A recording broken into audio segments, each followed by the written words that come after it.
Chegamos aí ao último vídeo de 2024 e não poderia ser melhor para encerrar esse ano do que o vídeo trazendo ali os 10 melhores filmes de 2024, na minha opinião, quais foram os meus destaques no ano. Eu também já trouxe o meu vídeo de piores filmes de 2024 e como eu falei lá, eu iria trazer o vídeo de melhores e vale mais ou menos a mesma regra, que é falar apenas dos filmes produzidos e lançados em 2024, ou seja, aqueles filmes atrasados ali que as distribuidoras deixam no limbo, né? Poderiam estar na minha lista de melhores de 2023, mas eles só chegam aqui de fato em janeiro, fevereiro de 2024, não vão figurar aqui. Se tiver alguma coisa que eu realmente gostei, eu vou trazer a menção, mas ele não vai estar realmente no top, porque ele acaba ficando no limbo e meio que não seria justo, e também para minha organização pessoal funciona mais assim, até porque eu vejo muita coisa às vezes em festivais, então isso poderia atrapalhar um pouco, bugar mais a minha cabeça do que ela já é bugada. Então eu trouxe ali,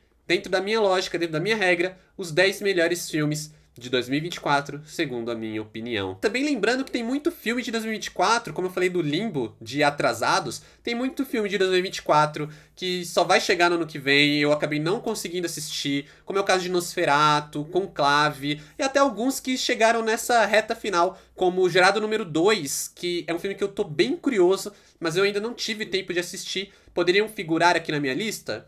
Talvez, né? São filmes que estão sendo elogiados, poderiam aparecer aqui, mas como eu não assisti, não tem como eu trazer eles de fato pro top. Claro, se você ainda não me conhece, aqui quem fala é o Adam, sejam bem-vindos ao canal. Aproveita já para se inscrever e deixar um like se for novo por aqui. Vou começar com um filme que ele veio agora no final do ano. É um filme que me surpreendeu, um filme que me empolgou bastante, me divertiu bastante e abocanhou aí o 10º lugar da minha lista, porque eu tô falando de um dos filmes mais empolgantes e divertidos desse ano, que é Sonic 3, dirigido pelo Jeff Fowler.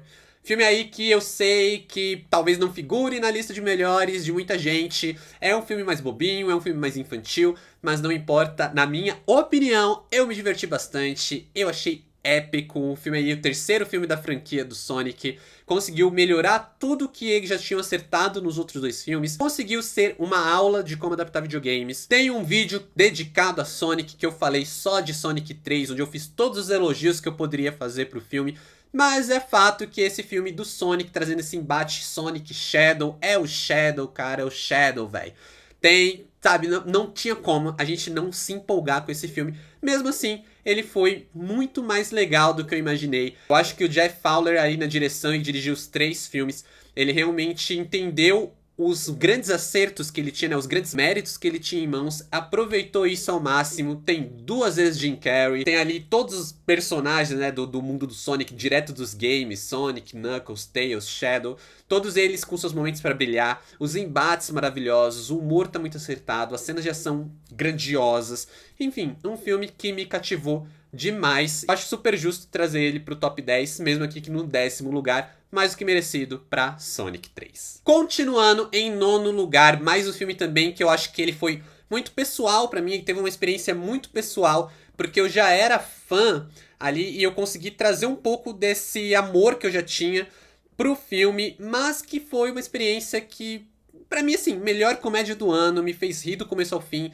e ainda me rendeu uma baita sessão de cinema, que foi Saturday Night, dirigido pelo Jason Reitman. Conta aí a história da primeira sessão, né, da primeira exibição, a estreia do Saturday Night Live, um programa que eu já acompanho há um tempo. Eu não acompanho direto, né, eu não assisto tudo que sai, mas eu acompanho já há um tempo, já assisti vários episódios, gosto muito do estilo de humor, gosto muito do modelo que eles fazem de sketches, e eu acho que é um filme que ele consegue capturar muito bem tudo que o SNL tem de bom, como eles conseguem trazer esse programa, mistura isso com um filme com uma baita trilha sonora, com um estilo de montagem bem caótico para mostrar realmente o dia, né, aquele caos que foi a primeira exibição do Saturday Night Live, e também consegue ser um filme muito legal para apresentar o programa para quem ainda não conhece. Se você não assistiu o SNL, talvez você acabe se perdendo um pouco em algumas piadas, em algumas referências, mas no geral é um filme que eu acredito que vai agradar, independente de você ser fã de longa data do programa ou não. No meu caso, que eu já era um fã, eu senti que eu ainda fui mais presenteado justamente por causa de algumas dessas referências. É uma coisa muito pessoal também de trazer esse programa que eu já curtia, trazer a experiência que eu tinha com ele e de fato ter resultado em um filme que eu consegui curtir, do começo ao fim e me diverti muito. Tem um vídeo aqui no canal dedicado a Saturday Night, onde eu também fiz todos os elogios devidos ao filme, onde vocês também podem entender por que eu gostei tanto dessa obra do Jason Reitman, que acertou muito na direção desse filme, que é um presente para os fãs do programa.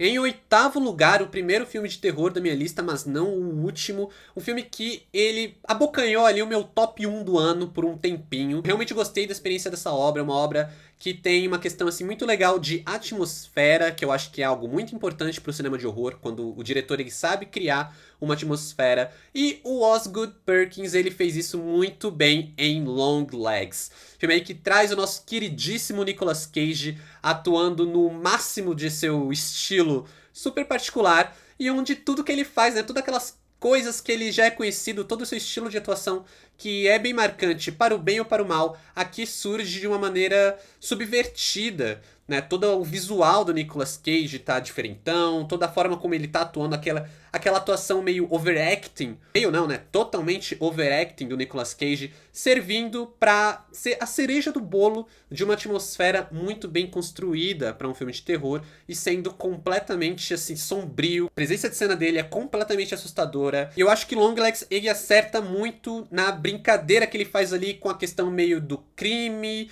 a investigação, uma coisa quase sobrenatural, mas sempre cravando tudo isso no seu pilar, né, que é o Nicolas Cage em uma das atuações que eu vou dizer que é uma das minhas atuações favoritas de 2024. Sétimo lugar, abram alas pra ela, a lendária Furiosa, uma saga Mad Max dirigido por George Miller, que trouxe aí todo o seu estilo maluco de direção, toda aquela coisa que ele construiu em Fury Road, né, Estrada da Fúria, que é um filme que foi muito marcante pro cinema de ação principalmente, carrega fãs aí até hoje que idolatram a obra.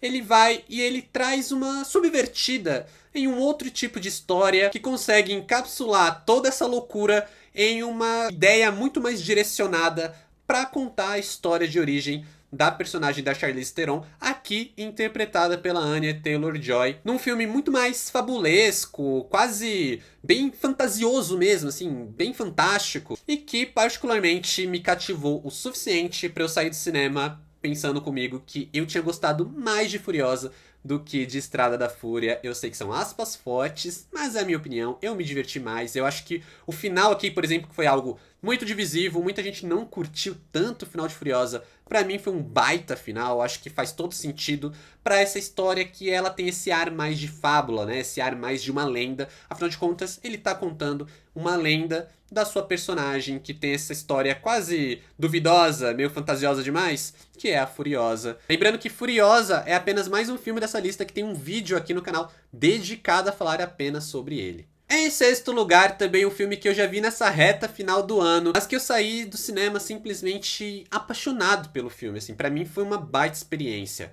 O Conde de Monte Cristo, filme dirigido pelo Alexandre Desplatiliers e pelo Mathieu Delaporte. Essa é aquela história que eu tenho certeza que de alguma forma você já viu, você já leu. Se você não leu de fato O Conde de Monte Cristo, você já deve ter lido alguma história influenciada por ela, ou você deve ter visto algum filme que adaptou essa história, ou se não viu de fato um filme que adaptou ela diretamente, você deve ter visto alguma versão, alguma paródia. Tem até novela da Globo que já trouxe essa história pras telas. Então eu tenho certeza que de alguma forma ou de outra você já teve contato com o Conde de Monte Cristo. É uma história super atemporal e que aqui recebeu uma roupagem bem épica, que pra mim funcionou demais. Eu gostei muito da escolha de atores, eu gosto muito da direção dos atores, mas também a direção de fotografia, como a dupla de diretores consegue trabalhar o cenário, a trilha sonora, a fotografia pra exaltar o Conde de Monte Cristo enquanto essa história lendária, né? Essa história que ela transcende gerações, é muito atemporal. E eu gostei muito realmente porque é um filme longo, é um filme de quase 3 horas que eu tava assistindo quando o filme acabou. Eu falei, cara, eu não senti esse tempo.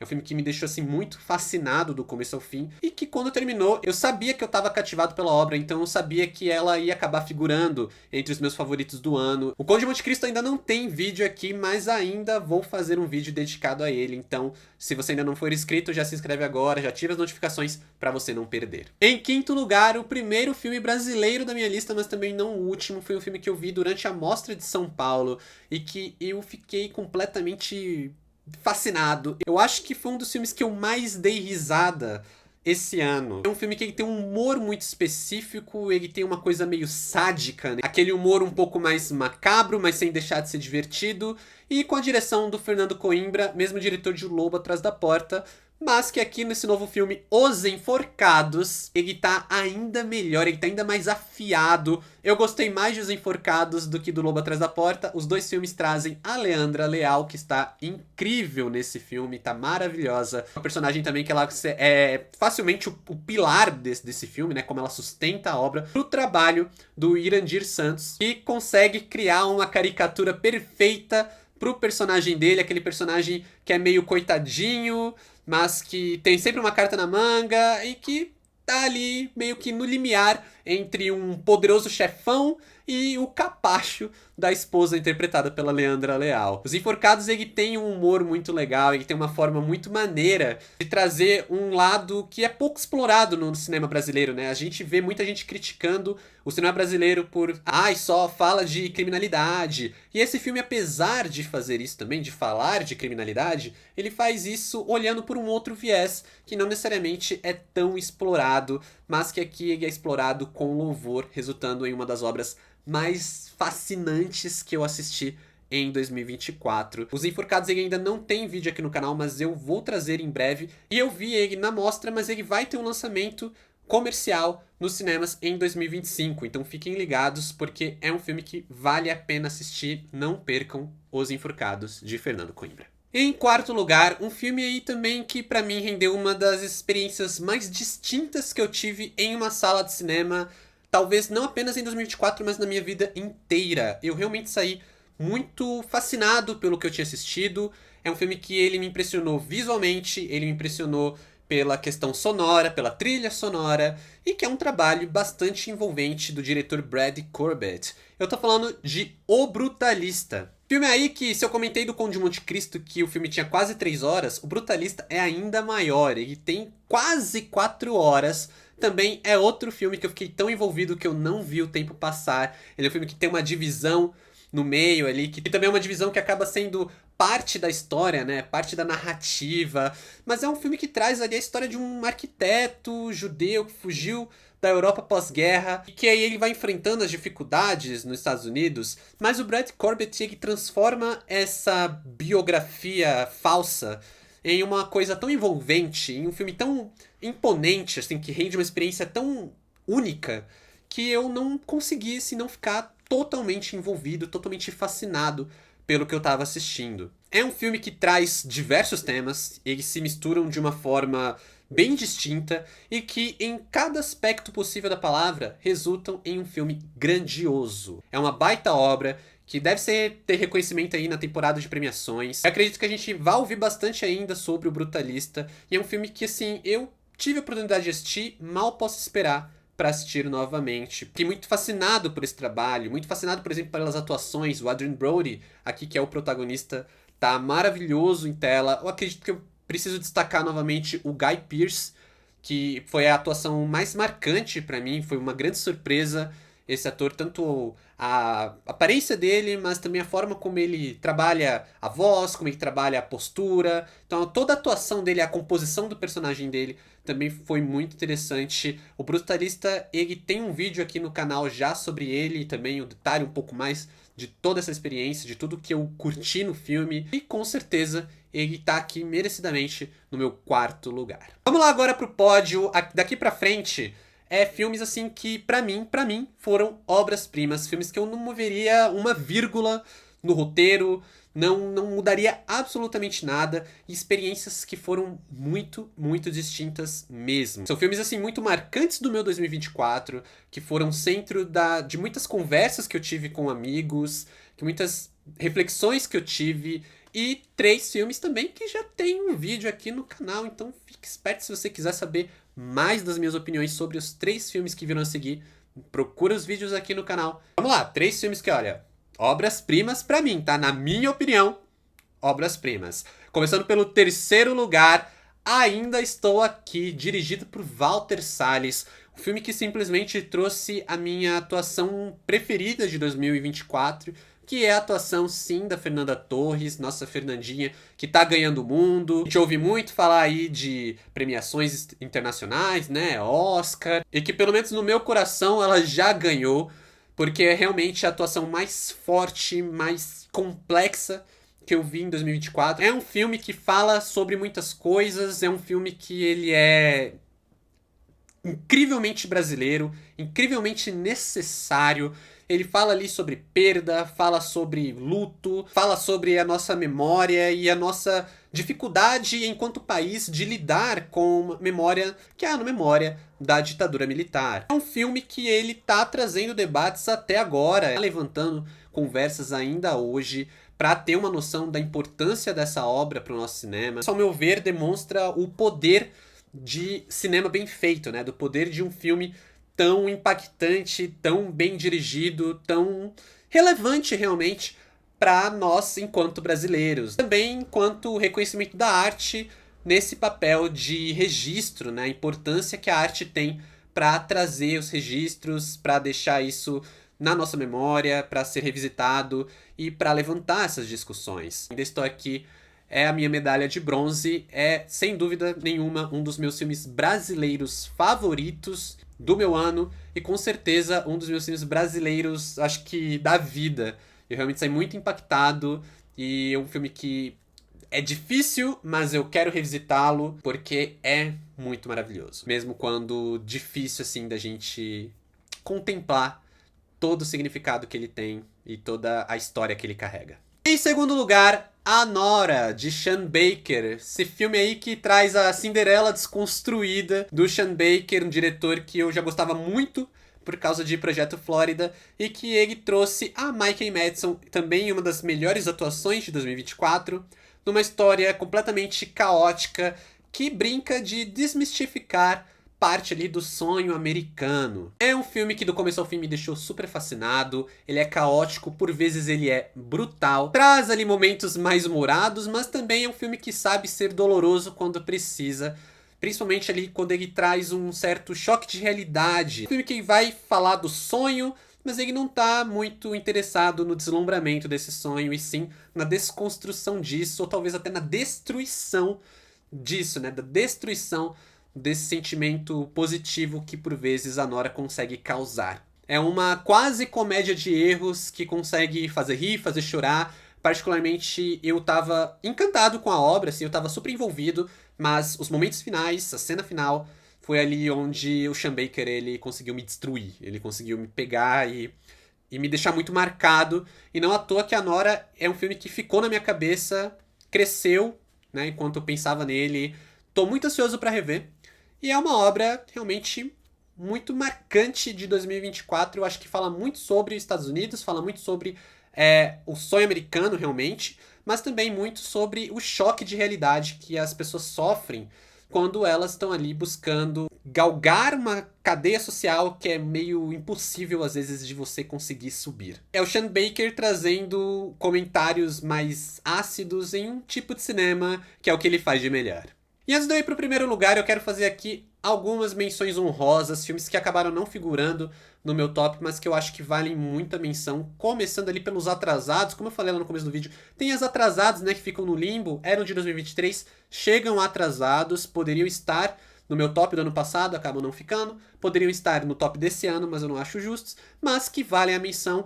Pobres Criaturas, do Yorgos Lanthimos, um filme maravilhoso que me deixou completamente encantado com a atuação da Emma Stone, mas também com todo aquele mundo criado pelo diretor. Zona de Interesse, filme que traz uma experiência muito única para a ideia que ele se propõe. É uma experiência sensorial muito específica, praticamente construída para te deixar mal com o que você está vendo, mas que resulta em um filme impactante, fascinante de várias maneiras. Temos também Anatomia de uma Queda, que eu acho que foi um dos filmes mais comentados da temporada passada e que eu gostei bastante, vale muito a menção aqui. E desse ano temos o documentário Sugar Cane, que eu assisti no meio da mostra de cinema, um dos meus documentários favoritos do ano. Ainda quero trazer um conteúdo sobre ele para o canal. É um filme que fala de um tema bem interessante, que é como o povo originário no Canadá foi destratado, destruído em internatos católicos. É um filme que tem um tema interessante e ele aborda isso através de figuras muito legais ali dentro da obra também. E por último, um filme que estava no meu top 10 até recentemente, acabou saindo porque eu coloquei o Sonic 3, foi O Dublê, protagonizado pelo Ryan Gosling e a Emily Blunt. Filme de ação bem divertido, que por mais que não prometa nada, pra mim entregou bastante. E acaba sendo um filme que eu me diverti muito, foi um dos meus favoritos do ano, sem dúvida. Ele ficou no meu top 1 por bastante tempo, até que ele foi caindo porque entraram outros filmes que eu curti mais, mas eu acho que ele merece muito uma menção honrosa aqui nesse vídeo. E agora sim, vamos lá pro top 1. É um filme que, se você já me viu comentando aqui no canal, se você me segue nas outras redes, você sabe que eu amei. E, óbvio, se ele não apareceu até agora, é porque ele é o meu filme favorito de 2024. Não poderia ser outro. A Substância, da Coralie Farjan. Filme aí protagonizado pela Demi Moore e pela Margaret Qualley. Demi Moore em um dos seus melhores papéis da carreira, talvez a melhor atuação da carreira dela. Margaret Qualley, que é uma atriz que vem se destacando cada vez mais e aqui consegue aí ter uma cereja do bolo pra carreira já, porque eu acho que também uma das suas melhores atuações. E é um horror corporal que traz ali tantos temas nele, tanta simbologia, tantos significados. Não tem como eu falar disso tudo aqui nesse vídeo, senão esse vídeo vai ter mais de 1 hora. Eu acho que é muito significativo que seja um filme de terror, ainda que ele tenha um estilo de terror muito particular, né, ao trazer ali o horror corporal usado de uma forma onde ele é mais significativo do que necessariamente assustador, né, ele não assusta pelo que a gente está assistindo, mas pelo significado que aquela imagem carrega. É um filme que parece que cada vez que eu penso mais, cada vez que eu vejo alguma cena, eu consigo descobrir um pouco mais, eu consigo me aprofundar mais nessa experiência. A gente tem ali 2 atrizes excelentes com uma diretora que tem um controle de cena espetacular e resultando em um filme que ele, pra mim, é não menos do que impressionante. E, como eu já falei aqui, pra mim, é uma obra-prima. Eu sei que muita gente não gostou, eu sei que muita gente tem problemas com o final, mas, assim, pra mim, eu não mudaria nada. Aquele final, pra mim, é sensacional. Eu acho que ele condensa muito bem todo o significado da obra.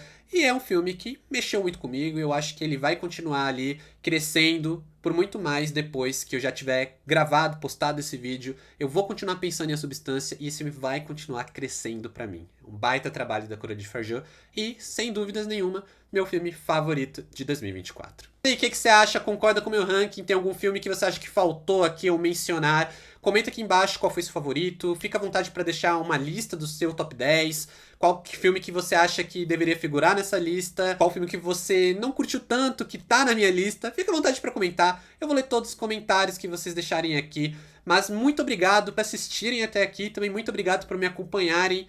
Esse ano foi um ano muito legal para o cinema, foi um ano muito legal para trazer conteúdo, mesmo quando os filmes não eram tão bons quanto eu gostaria, ainda assim é sempre legal estar falando de cinema com vocês. Bom fim de ano para vocês, boas festas, muito obrigado por tudo, valeu, falou e até 2025.